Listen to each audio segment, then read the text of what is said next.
Vou-me embora pra bem longe, esta é a triste verdade. Talvez eu sozinho encontre a paz e a felicidade. Durante anos a fio, as mulheres que carregam em si a vida mística do arquétipo da mulher selvagem queixaram-se em silêncio. Por que sou tão diferente? Por que nasci numa família tão estranha ou insensível? Onde quer que suas vidas pretendessem se expandir, havia sempre alguém a espalhar sal na terra para que nada lhe crescesse. Elas se sentiam torturadas por todas as proibições relativas a seus desejos naturais. Se eram filhas da natureza, eram mantidas entre quatro paredes. Se eram cientistas, diziam-lhes que deviam ser mães. Se queriam ser mães, diziam-lhes que então era melhor que se adaptassem perfeitamente ao papel. Se queriam inventar algo, diziam-lhes que fossem práticas. Se tinham vontade de criar, diziam-lhes que o serviço doméstico nunca termina. Às vezes, elas tentavam se adequar a qualquer padrão que estivesse na moda, sem perceber, até bem mais tarde, o que realmente queriam, como precisavam viver. E então, a fim de ter uma vida própria, elas passavam pelas dolorosas amputações de abandonar suas famílias, os casamentos, que pelo juramento deveriam ser até a morte, os empregos, que deveriam ser trampolins para algo mais neutralizante, embora mais bem remunerado. Deixaram sonhos espalhados pela estrada inteira. Bem-vinda, você está no canal As Catadoras de Ossos, lugar onde a diferença é bem-vinda, lugar onde você investiga o seu ser e se empodera das suas partes, lugar onde você pode manifestar o seu talento, a sua fala e começar o seu caminho encontrando a sua turma. Como deu para perceber, hoje nós vamos falar do patinho feio. Quem é esse patinho feio? Para onde ele vai? E quais as descobertas de jornada? Se você quer saber mais, permaneça aqui conosco e não deixe de nos acompanhar no YouTube, As Catadoras de Ossos. Lá você vai acompanhar a história do patinho feio na íntegra, assim como a explanação que nós faremos hoje. No Spotify você tem a Astropílula com o céu da semana e também a nossa explanação. Insisto, falem conosco, deem um feedback, e-mail ascatadorasdeossos@gmail.com. Vamos lá, vamos começar mais um lindo encontro falando desse livro maravilhoso, Mulheres que Correm com os Lobos, da doutora Clarissa Pinkola Estés. Olá, todo mundo. Olá. Essa voz linda que começou o nosso programa é da Ludmilla, maravilhosa. Conta um pouco dessa história, dessa música, Lud. Então, eu me lembrei da minha infância mesmo, né? Todos nós conhecemos a história do Patinho Feio, outros contos, e tinha um disquinho que era até colorido, uma coleção bem antiga, todo colorido, e eu me lembro bem de várias músicas, né, da história do Patinho Feio, e essa música era quando ele resolvia então ir embora, né, daquele galinheiro onde ele era tão rejeitado, né? E essa é uma história que muita gente se identifica, porque é exatamente esse se sentir diferente, se sentir rejeitado, tá procurando sua turma, né?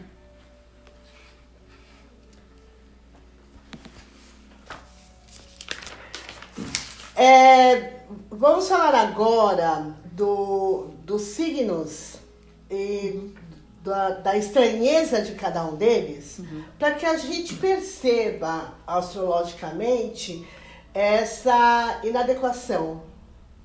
No sentido de como que eu posso estar mais confortável, sabendo quem eu sou, o que eu sou e sem, né? Sim. Você falando da infância, né? Todos nós temos alguma coisa estranha ou pensamos de alguma maneira diferente que causa estranheza às vezes nas pessoas ao nosso redor. E a gente, chamando isso para astrologia, eu vou falar o que cada signo tem um pouco ali de uma diferença, uma irreverência, uma coisa que destaque ali das outras pessoas, não como uma coisa negativa, porque aparentemente às vezes a diferença é uma coisa negativa perante a sociedade. E eu acho muito importante as diferenças no sentido do enriquecimento. É uma coisa muito desafiadora, né? Você conviver com a diferença, você ver que a pessoa é diferente, você ter essa aceitação, é o que a nossa sociedade hoje luta por isso. Eu sou diferente, mas está tudo bem. E isso é uma coisa estranha, né? As pessoas querem ser como a massa, quer se adequar, quer ser o bonzinho, quer ser a pessoa que ela quer ser aceita.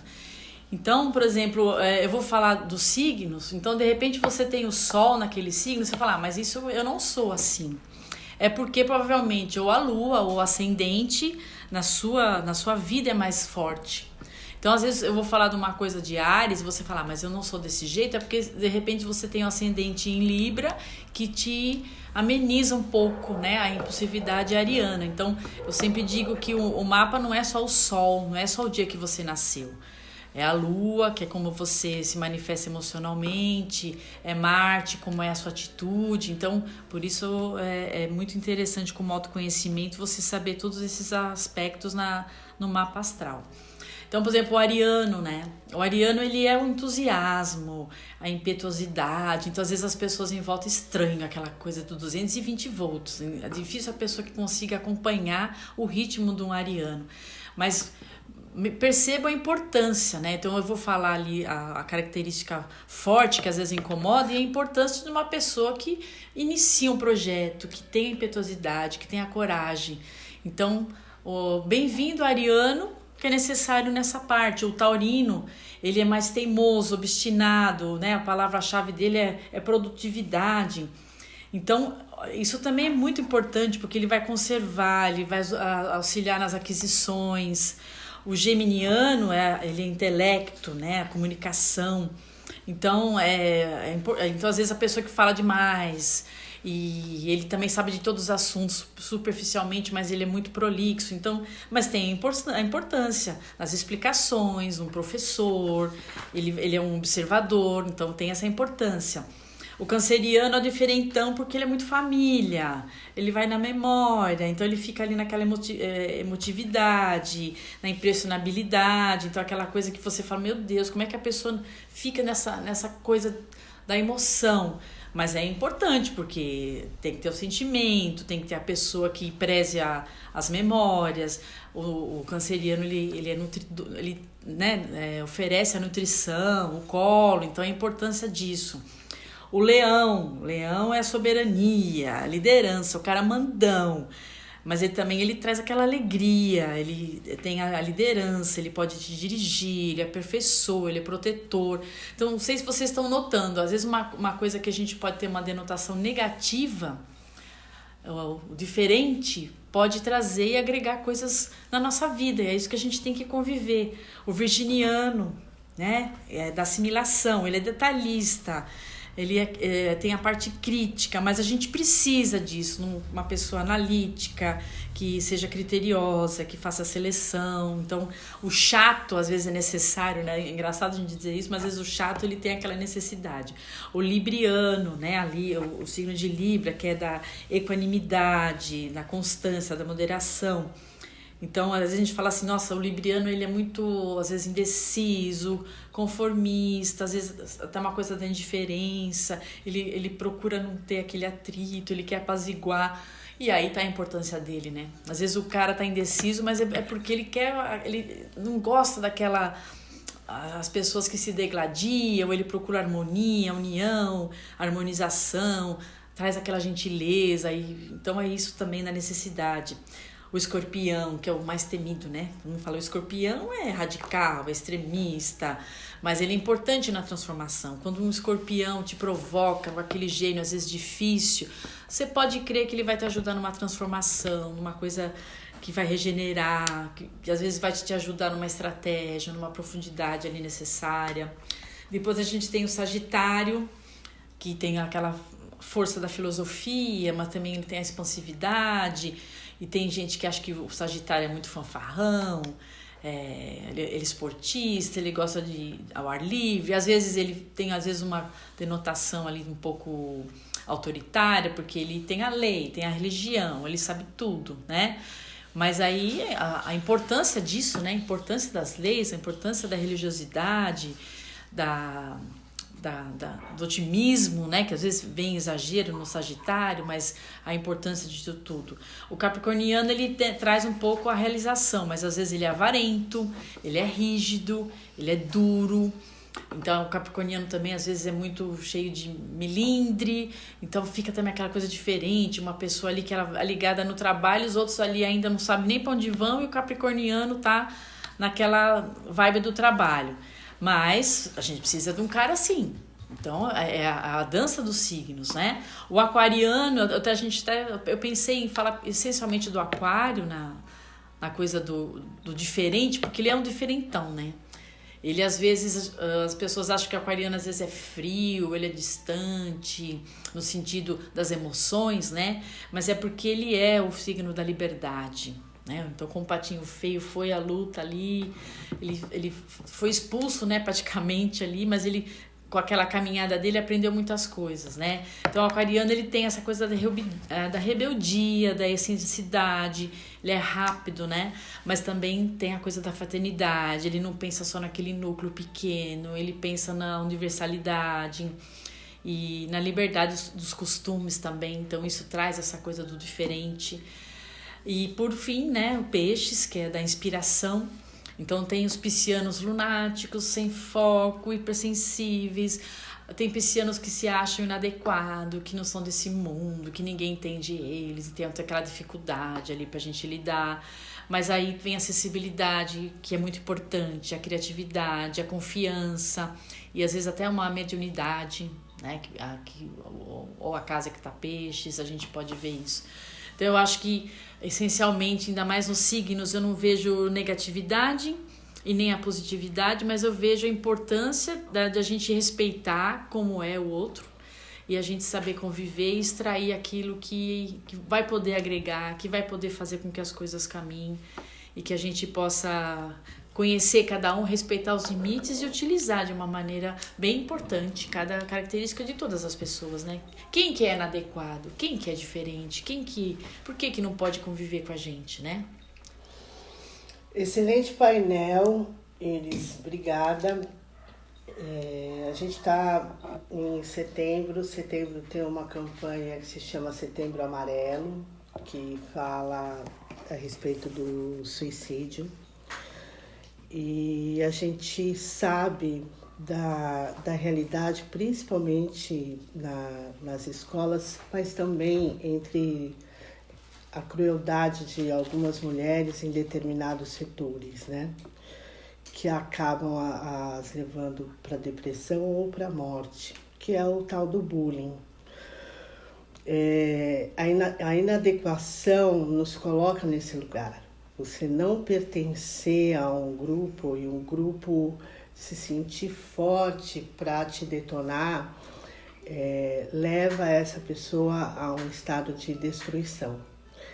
Hoje, com as mídias sociais, com o Facebook, com o Instagram, você está ainda mais em contato com essa destruição, com esse tipo de julgamento, onde você não está próximo dessa pessoa, não sabe quais as emoções que a motivam e a desmotivam.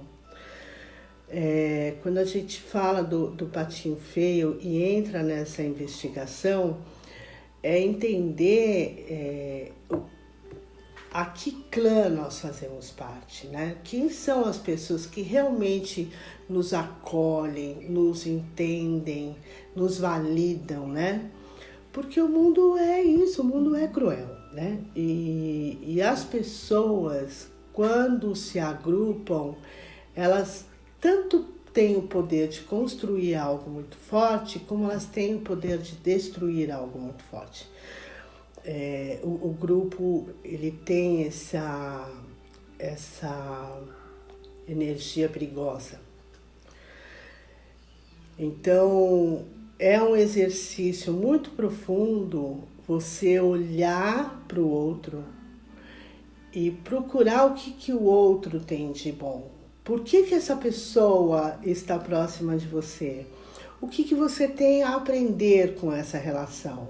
Que troca existe entre você e o outro, né? Que desafio é esse?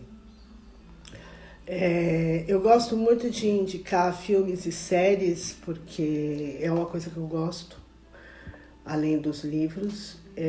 A série 13 Razões da Netflix, ela parece uma série teen, mas ela mexe muito com a emoção de todos, com a história de todos. Todos, de alguma forma, passaram ou passam por essas experiências. E você perceber e pedir a palavra, pedir o socorro, ter alguém de confiança para conversar, é o que pode salvar vidas.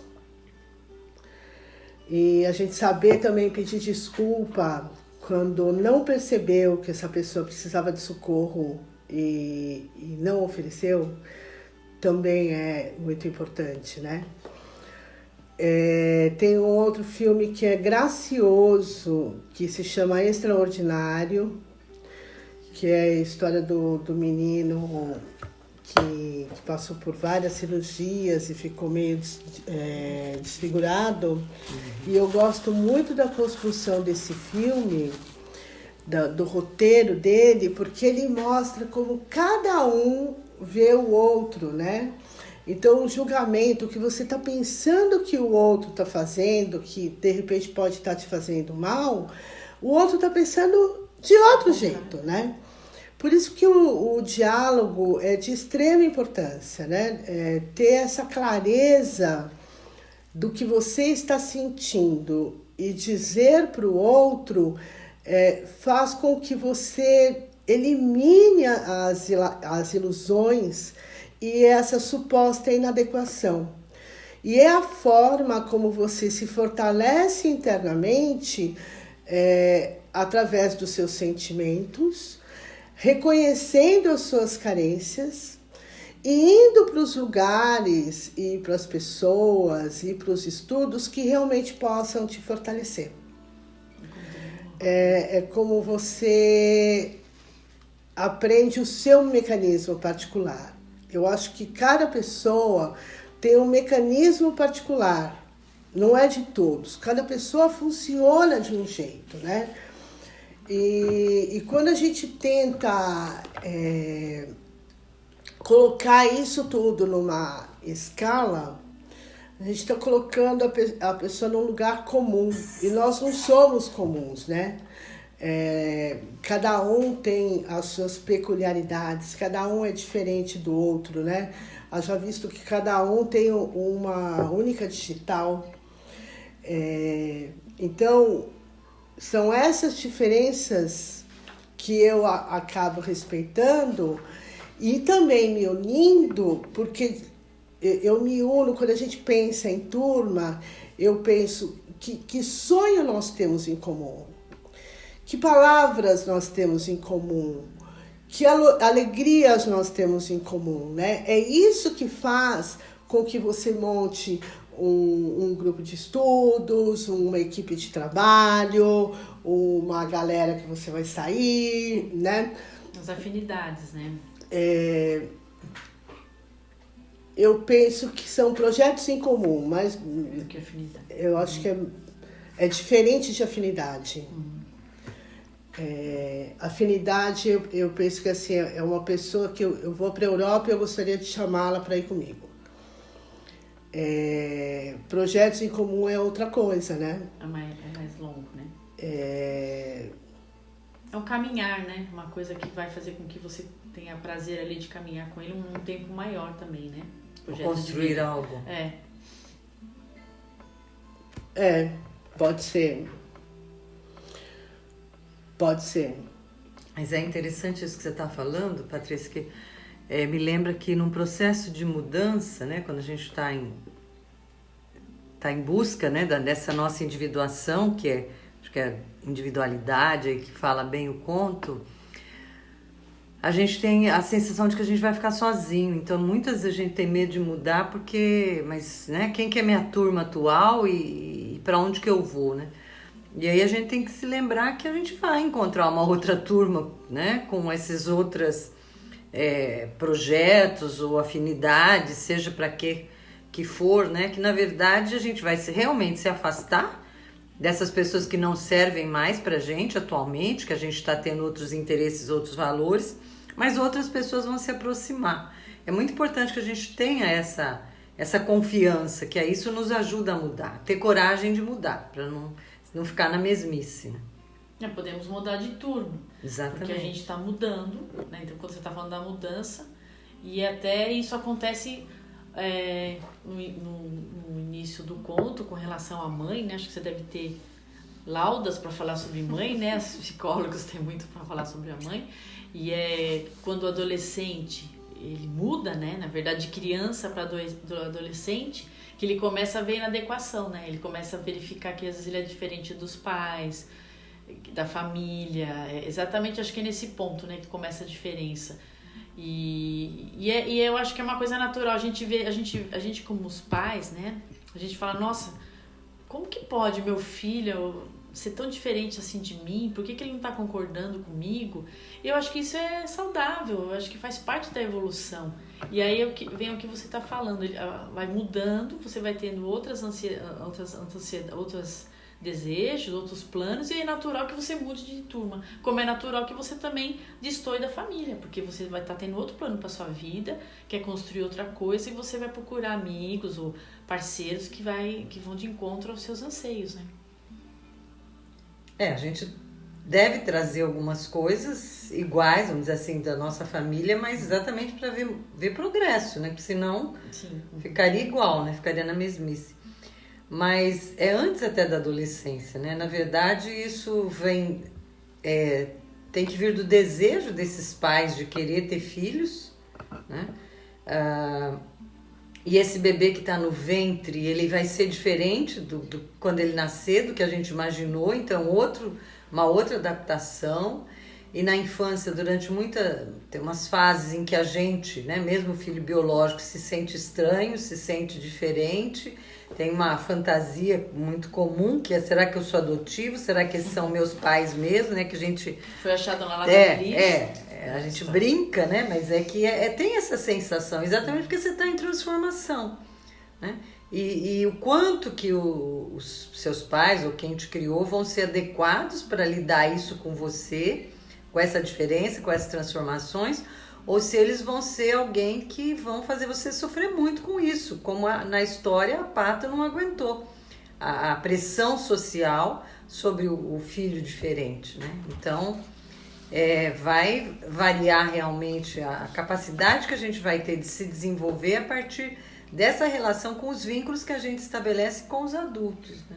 Que vão nos ajudar nesse crescimento ou vão nos adoecer.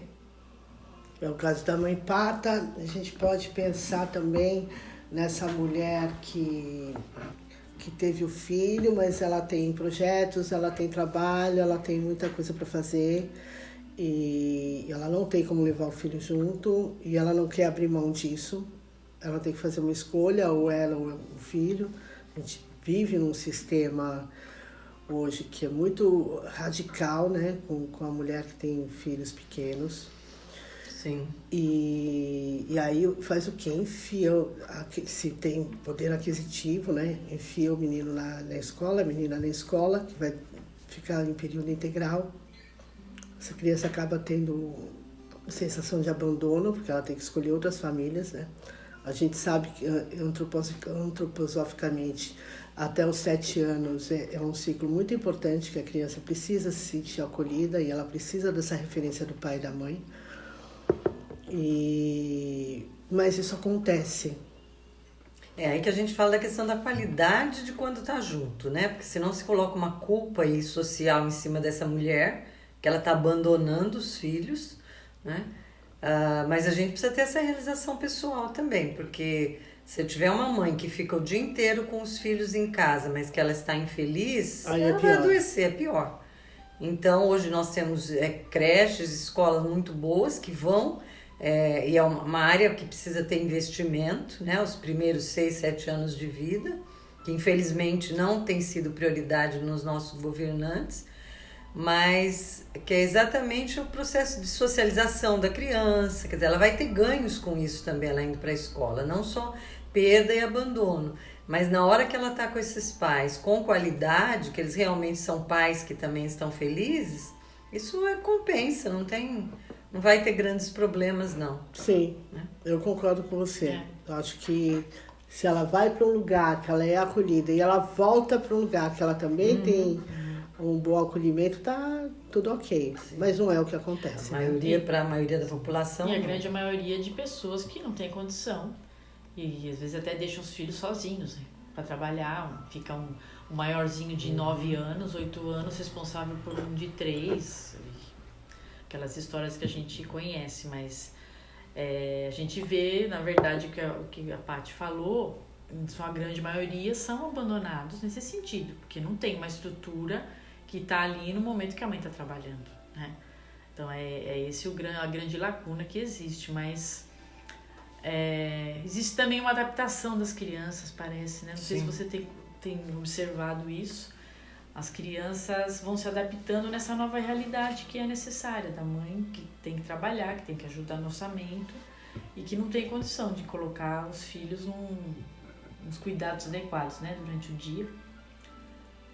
Existe muita discussão em relação a isso também, porque se a gente for pensar, a criança, essa noção de criança, ela nasceu no começo do século XIX. Antes não existia.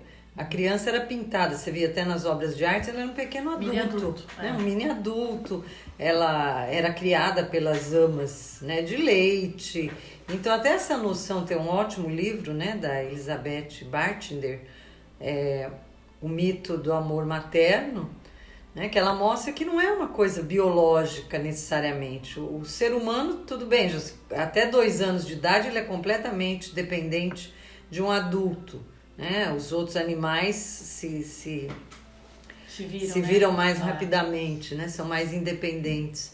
Mas a gente tem que ver o quanto de social tem nisso tudo, né? E muito no sentido de estar culpando a mulher. Isso que a gente tem que ter cuidado. Esses dias até viralizou aí numa rede social a mulher se questionando que na entrevista de emprego começaram, né? Tinham várias mulheres. E a própria entrevistadora, uma mulher, questionando: mas você tem filho? E se seu filho ficar doente, você vai faltar no serviço ou não? E tinham homens, e ela não fez essa pergunta para os homens, e não fez, né, nem para as mulheres que não tinham filhos. E quer dizer, por que tem todo esse peso? Como a Paty falou, o quanto que não se cria, né, estruturas para essa mulher poder trabalhar e as crianças também serem bem cuidadas, né? Indo em frente, porque esse assunto ele é muito, muito vasto, né? Esse patinho feio, ele é mandado embora pela mãe, porque a mãe não dá conta, né? E aí ele entra nas aventuras da vida, né? E o ser humano, em geral, ele tem essa necessidade de pertencimento. Então, ele vai procurando lugares onde ele pode ficar, ele vai procurando amigos. E ele vai tentando ser o que os outros são, né? Adequação, vai se adequando. Só que ele está chegando no lugar que está pronto. Então, é lógico que as pessoas irão vê-lo de um jeito diferente. Mas tem um negócio que é muito legal no Patinho Feio, porque internamente ele tem já um grande sonho e uma enorme simpatia pelo cisne, né? Sem saber que ele é um cisne. Então, assim, ele já ele já tem esse amor por ele mesmo. Ele só não reconhece que é ele mesmo. Que é o que acontece conosco, né? Você começa a olhar muitas coisas e muitas pessoas que você admira, que você inveja, que você vangloria e tal, mas demora muito tempo para você perceber que aquilo que você está olhando lá fora, você tem dentro. Basta você desenvolver. Então, é resgatar essa autoestima, né? Olhar para o espelho e ver o talento que você tem e que é possível chegar no lugar do teu ídolo, no lugar daquela pessoa que você tanto admira, né? E não criar esse distanciamento entre eu e essa pessoa que faz maravilhosamente bem. Eu também posso fazer. Acho que o conto vai mostrando, quer dizer, que se passa por muitos percalços, é um processo, né? E a gente costuma ver o ídolo lá pronto, esquece o quanto que também ele passou por esse processo até se desenvolver melhor, né? Descobriu que realmente ele era muito bom e saber fazer, né? A gente já se compara e quer lá, já tá lá no final. Né? E aí muita gente desiste. Do pronto, né? Além dos estereótipos também, não é? A gente... porque fica aquela coisa da perfeição, né? Que você tem um padrão de perfeição que você quer alcançar. Então, eu acho que esse olhar interno da autoestima vai procurar dentro de você coisas que o diferenciem de uma maneira positiva, né? Porque senão, o padrão de beleza, então o gordo não vai ser feliz, ou não tem sentido isso, né? É uma coisa que vai padronizando e pasteurizando ali as pessoas de uma maneira que... acho que a gente está falando aqui de infância, né? Você incentivar sempre a criança nesse sentido do patinho feio. Existe uma coisa linda dentro de você. Põe para fora isso. O que você está incentivando nesse sentido, né? Existem algumas pesquisas que mostram que a criatividade da criança é bastante livre até ela entrar na escola, né? Que aí começa a se dar, então antes ela desenha o que ela quiser e depois você começa a já dar, olha, você tem que pintar a árvore, mas a árvore é de tal cor, quer dizer, se aproximando muito da realidade, aí vai se embotando a criatividade, né, o diferente, né, por que eu não posso pintar uma árvore de outra cor, né, e não tem que representar igual a realidade. Então, aí vai depender desse adulto ter a sensibilidade exatamente para permitir que ela faça coisas diferentes. Que a criatividade está muito nisso, né? Você ter dois elementos que você exatamente junta e transforma num terceiro, né? Exato. Sim. E aí a gente chega, nós aqui, mulheres, na faixa dos 50 anos, que vivemos em cima desses padrões todos, encaixotados, né? Muitas de nós, que não é meu caso, porque eu sempre fui esquisita e enfrentei a vida esquisita e estou aqui esquisita e me mantenho do jeito mais esquisito possível. Mas são mulheres que ainda estão numa posição de risco, né? Elas de risco no sentido de não se arriscarem para colocar a sua voz, o seu sonho, o seu desejo na jornada, né? Então tem aquele conto do Boff, né? Do fazendeiro lá, que achou um filhote lá no ninho, na árvore, e jogou lá no galinheiro. E o filhote ficou lá, cresceu, tal. E aí aparece um biólogo na fazenda, né? E diz para ele, mas o que é isso no seu galinheiro? Isso não é uma galinha, isso é uma águia. E o fazendeiro, imagina, isso é uma galinha, ó, tá aí já faz 5 anos. Olha, é uma galinha. Não, você tá maluco, isso é uma águia, isso não é uma galinha. Pois eu tô te falando, é uma galinha, tá aqui comigo, ó, até chora com os ovinhos. E o biólogo fica inconformado e diz pro fazendeiro, bom, então vamos fazer o seguinte, a gente vai levar essa águia até o alto da montanha. Se ela voar, é uma águia. Se ela não voar, é uma galinha. Ah, tá bom. Aí eles foram lá na montanha e joga lá a águia e a águia caía no chão. E o fazendeiro falava, tá vendo? É uma galinha. Tá vendo? É uma galinha. E o biólogo inconformado, ele falou, não, vamos mais alto, vamos naquela pedra lá no alto. Aí lá vão eles, com a galinha águia, vão no alto de uma pedra, e o biólogo pega essa galinha águia e joga ela com tudo, assim, do penhasco, e ela vai caindo, quando ela tá no meio do caminho, tuf, ela abre as asas e se transforma numa linda águia e começa a voar, né? E o biólogo diz, tá vendo? Falei pra você que era uma águia. Às vezes, a gente precisa entrar nessa zona de conflito para descobrir quem a gente é. Né? Não é... eu tava brisando olhando o mar e descobri que eu sou contadora de histórias. Mas é algo que grita dentro de você, que quer se expressar de alguma forma, e aí você realmente se joga no mundo com todos os seus... mesmo que as suas ferramentas estejam desafinadas, mas é um início. E depois você vai se aprimorando com o tempo. E aí sim... vão aparecendo as pessoas que te representam. Sim. Porque quando você ainda não está empoderada de si, todo mundo é amigo, todo mundo é legal. Então você cola num amigo, fica parecido com ele, aí cola num namorado, fica parecido com ele.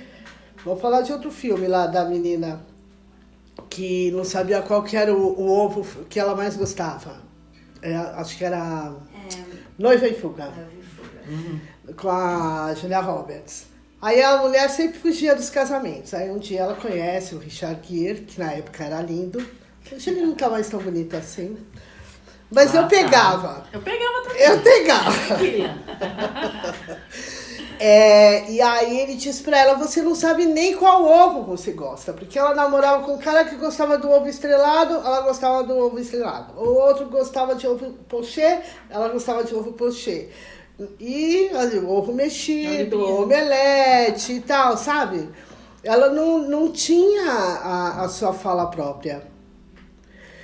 E da forma como a vida de uma mulher se constituía, pelo menos até o início do século XXI, ela procura se moldar de algum jeito, tanto nas relações quanto no trabalho, porque é a forma como você vai garantir a sua subsistência até morrer.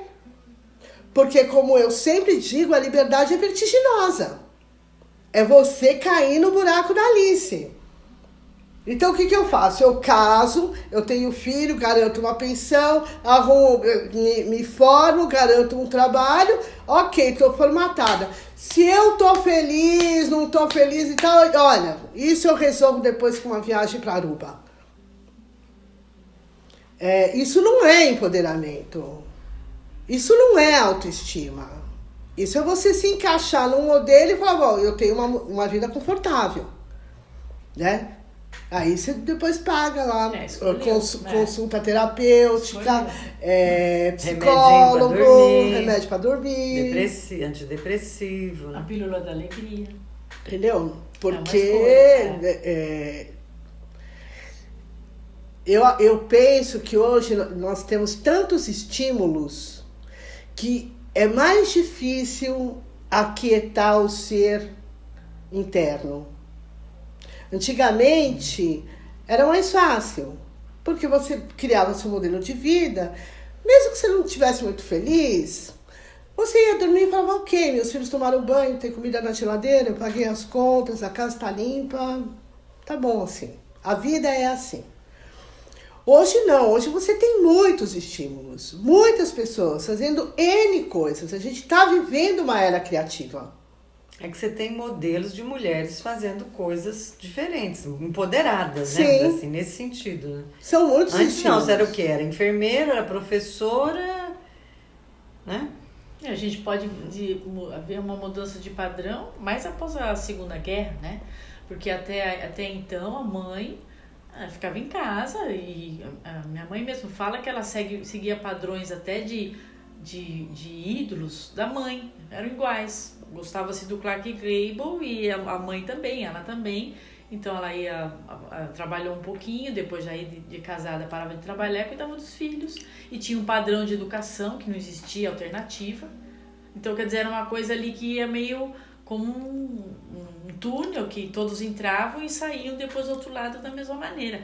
Hoje existe uma troca de ideias, nem tudo que se diz está certo, existe uma contestação, uma liberdade de pensamento e de costumes que começou a vir realmente depois da Segunda Guerra. E começou também, os homens foram para a guerra, ficaram muitas viúvas que tinham que trabalhar, aí começou esse tipo de atitude feminina, né? Aí ter uma voz um pouco melhor, porque ela está sustentando a casa, e como a gente vê hoje no país moderno, né? A mulher que trabalha, ela tem ali um poder do dinheiro, um poder de escolha. Pouco tempo atrás a mulher não votava, né? Foi em 1920, né, que começou. Então tudo isso foi realmente, você falou, são processos, né, que vão vindo. E a gente, da nossa geração, que temos hoje 50 anos, a gente está em mudança, porque a gente vem de um tempo ainda que a gente estava fazendo essa alteração de educação de filho, de trabalhar e driblar a casa e família. Hoje, para as mulheres de hoje, do século XXI, tá um pouco mais fácil, porque não existe tanto essa culpa que você falou dos filhos. É uma coisa mais natural. Assim, é mais difícil a mãe que não trabalha, por exemplo, né? Então, eu acho que isso vai trazendo também uma força maior, né? Para a mulher poder exercer o seu papel de uma maneira mais libertária, né? Se ela tiver desejo, né? Sim. A gente vê em determinados setores muitas mulheres que procuram se casar para ter um marido que a sustente, que ela fique em casa, que cuide da casa e que tá bom assim. A gente está falando aqui de um outro lugar, né, da sociedade, de mulheres que conseguem chegar na faculdade, que tem um outro poder com o verbo, né? Mas se você pensar em outras sociedades, né, no povo mais carente, por exemplo, essa mulher, ela procura criar família, né? Até porque ela quer criar a família que ela não teve. Não teve, exatamente. E é a mulher que acaba se submetendo mais facilmente à violência. É a mulher que mais facilmente nega os filhos que tem mais dificuldade nessas relações, porque isso não chega lá. Outro dia eu vi uma filósofa falando sobre o fetiche da família, né? A gente voltando aí no primeiro vínculo ali, né? De inadequação. Uhum. E aí ela fala, né? Prática, pragmática, que é um fetiche, né? Você trazer um marido, uma mulher totalmente diferente, querer que os filhos, quer dizer, aquela coisa da família margarina ou manteiga, que é mais saudável, e ficar nessa coisa tem que ser todos felizes, né? Então essa coisa é utópica. A gente tem ali um vínculo celular, inicial da família, mas e as dificuldades que existem nisso, né? Das pessoas que se sentem já inadequadas desde o início na família e essa vontade de ter que ficar junto, né? Mas acho que é essa construção social também, no sentido até que te leva para, acho que a gente pensar no modelo capitalista, até para você estar sempre insatisfeito, para estar sempre consumindo também, né?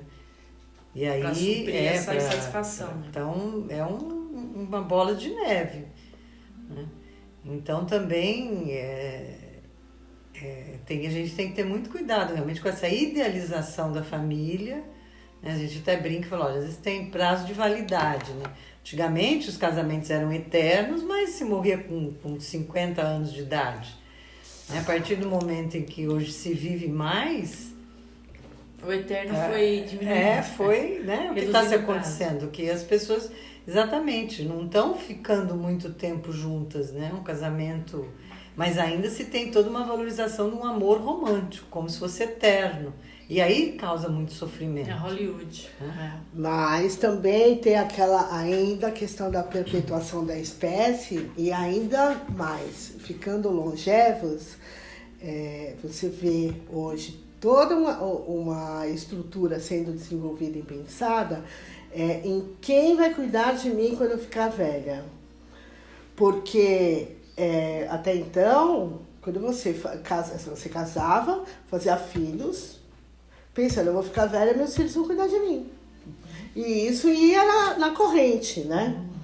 Eu recebo aqui no curso de Lobas e em alguns atendimentos aqui com tarô e tal, muitas mulheres que estão presas na vida dos pais, que elas não conseguem se libertar nem para ter um relacionamento, porque elas se sentem comprometidas com a velhice deles.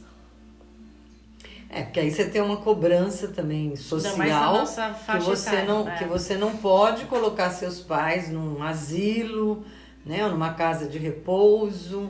É como se aí você estivesse abandonando-os. Não, você contar a manipulação da família, né?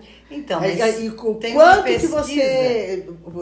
o quanto que você insere dentro da educação desse filho, de que ele de alguma forma e para sempre dependerá de você, está em débito. Né? A tal da dívida de gratidão, que para mim é a pior dívida que tem.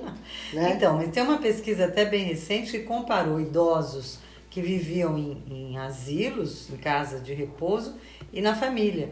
E quem estava na casa de repouso estava mais feliz do que estava na família. Porque na família, na verdade, ele acabava sendo um peso. É um patinho feio. Né? É um patinho feio. Ele volta a ser patinho feio, né? Dependente. É uma ala. Então, porque ele está fora da turma dele. Sim, exatamente. Né?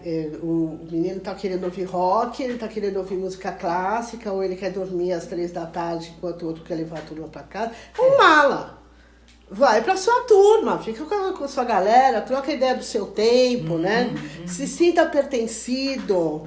É interessante o que a gente está conversando em relação a essa coisa da família, né? O que é a família? A família realmente são os caras que me colocaram no mundo, são os caras que me educaram até os 30 anos, são os caras que me bancaram, são as pessoas que eu encontrei e fiz coisas, são as pessoas que me acompanham. Quem é família? É a família planetária, né? Tem uma galera que adora chamar todo mundo de irmão, irmã, mano, mana, né? Quem é, né? Quem é essa família? Quem é a minha turma? Quem é que me valida e eu valido nesse momento na minha vida, né? Que me fortalece para eu seguir adiante. Quem são as lobas que eu tenho perto de mim? Família a gente não escolhe, né? Agora, as amizades, assim, isso a gente pode escolher. A doutora Clarissa fala da síndrome do zigoto errado, né? É bem interessante, né? Que ela coloca que a fada, né, estava levando o zigoto e ali ela se atrapalhou pelo GPS, sei lá como é que ela coloca ali. Em vez de entregar numa família X, ela entregou numa 5 quilômetros depois. Aí que o zigoto é o pré-embrião, né? A união só dos gametas. Então, é bem interessante. Aí ela fala por que isso aconteceu, né? Por que eu sou diferente da minha família? Aí a primeira coisa é porque sim, bem assim que a gente fala, né? A segunda, que ela fala do self, né? Que tem um planejamento, ou seja, porque Deus quis. E essa síndrome do zigoto errado, que entregou no lugar errado, né? E é isso que vai acontecendo. A gente sente que é uma coisa ali que eu não pertenço àquilo. Eu tenho essa dívida de gratidão e vou continuando. E a sociedade vai pedindo que eu mantenha ali o padrão. E é muito interessante isso mesmo, né? É importante pensarmos que no conto do Patinho Feio, ele vai buscando essa adequação, né? Vai buscando esse pertencimento. E a doutora Estés, ela desenvolve muito esse pensamento da arte, né? A arte, para ela, segundo ela, é a manifestação da sua alma na sua vida. É bom prestar atenção que o fato de você ser você mesmo e de realizar sua arte não faz com que você seja diferente. A importância não é você ser diferente dos demais, mas sim você ser você mesma. Quem vai determinar que se você é diferente ou se você é igual é o outro. E o outro, na verdade, ele é só um espelho que vai direcionar o caminho que você vai seguir.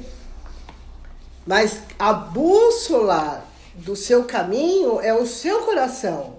É o que pulsa dentro de você que traz essa tranquilidade, esse ritmo para você ir em busca das suas realizações.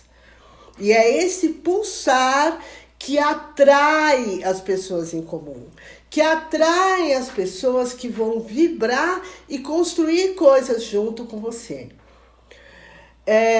Gostaria de salientar aqui, para você que está ouvindo o programa, se você está satisfeita com a sua arte, está na sua casa, você faz bolo, gosta de ler livros, tem uma receita, está confortável com a sua vida, parabéns. Não se sinta obrigada a fazer algo que você não sente no coração, porque a sociedade acha que a mulher tem que produzir, tem que trabalhar, tem que ganhar dinheiro, lá. O importante é você estar conectada com o sentimento do seu coração, com aquilo que você está produzindo. Esse amor que vai atrair as abelhinhas para a sua flor. Né? Não siga a boiada. Não siga a boiada. Siga o seu coração. Fala, gente. Vamos terminar o programa que a gente falou pra caramba hoje. Falando muito hoje. Acho que a gente poderia terminar com aquela... Qual é o alimento básico para a alma, né? Eu acho que... Então ela difere de uma criatura para outra. Segue-se, porém, algumas combinações. Para algumas mulheres, o alimento básico para a alma é o ar, a noite, o sol e as árvores. São necessidades vitais. Para outras, somente as palavras, o papel e os livros conseguem saciá-las. Para ainda outras, a cor, a forma, a sombra e o barro são requisitos absolutos. Algumas mulheres precisam saltar, inclinar-se, correr, pois suas almas amam a dança. Ainda outras só querem a paz de se recostar numa árvore. Ok. Adelante. Adelante. As Catadoras de Ossos. Spotify. Astropílula Explanação. YouTube. Contação do Patinho Feio. Se você quer ouvir a história na íntegra, vai lá no canal. Se inscreva. Toca no sininho para ouvir aviso quando entrar coisas novas. Curte, compartilha. Até porque nós vamos entrar com algumas novidades no canal do YouTube, que são vídeos extras para falar de outras coisas que fazem parte do livro, mas que não estão no livro. Por exemplo, nós já estamos agendadas para gravar um programa com a Ludmila Moura, falando de relacionamentos e relacionamentos tóxicos. Então é legal ficar com o sininho, porque a gente nunca sabe quando vai subir o programa. Porque assim, lobas são livres. A gente trabalha dentro da nossa agenda, do nosso tempo, conforme rola. Parte da equipe aqui está tudo gripada, então se as vozes estiverem meio fanhosas, faz parte dessa transição aí. Estamos chegando na primavera, tá todo mundo com a imunidade meio zoada. Isso. Mas desejamos aí uma semana maravilhosa. E-mail, ascatadoras@gmail.com. Catadoras de ossos, @gmail.com. Tá vendo que tomar café não funciona. E-mail, ascatadorasdeossos@gmail.com. YouTube, As Catadoras de Ossos. Spotify, As Catadoras de Ossos. Facebook, a gente tem uma página no Facebook. As Catadoras de Ossos. Instagram também. As Catadoras de Ossos. Estamos esperando manifestação. Gente, clica tudo lá. Curte, comenta.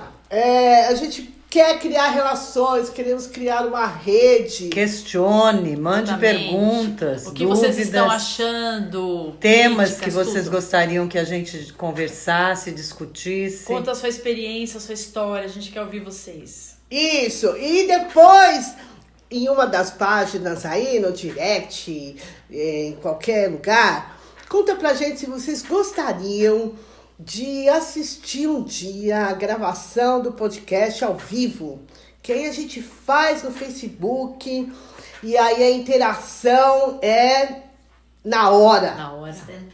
Instantânea! Tá bom? É isso aí, gente. Valeu, boa semana. Adelante. Adelante. Arro! Adelante, arro!